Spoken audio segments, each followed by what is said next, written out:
By Ralph Richardson in the 1962 film thereof, whose intonations I shall attempt to copy precisely. Maybe life overdid the lesson for me, and made the dollar worth too much.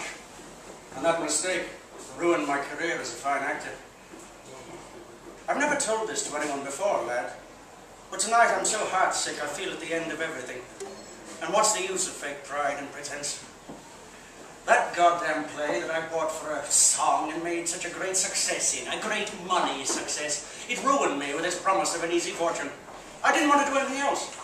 And by the time I woke up to the fact that I'd become a slave to the damn thing, it was too late. They'd identified me with that one part and didn't want to see me in anything else. And they were right, too. I'd lost the great talent I once had through years of easy repetition, never learning a new part, never once working hard.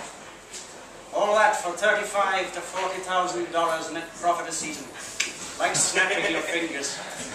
And yet there had been a time not long before that when I was considered one of the 3 or 4 young actors with the greatest artistic promise in America.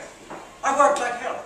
I left a promising job as a machinist to take surplus parts because I loved the theatre. I was wild with ambition. I read all the plays ever written. I studied Shakespeare as you'd study the Bible. I got rid of an Irish brogue so thick he could cut it with a knife. Oh, I adored Shakespeare. I'd act in his plays for nothing but for the glory of being alive in his great poetry. Oh, I could have been a great Shakespearean actor if I kept on.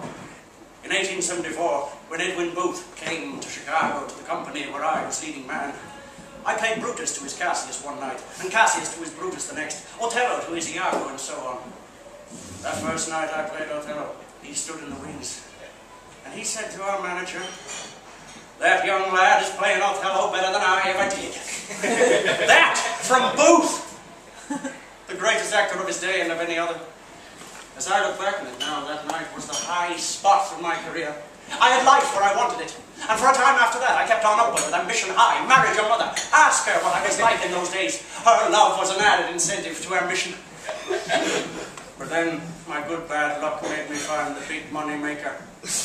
And life had me where it wanted me. That for $35,000 to $40,000 net profit a season.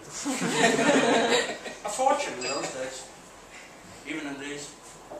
What the hell was it I wanted to buy to make a show of what I was worth? Oh well. It's a late day for regrets. My play, isn't it?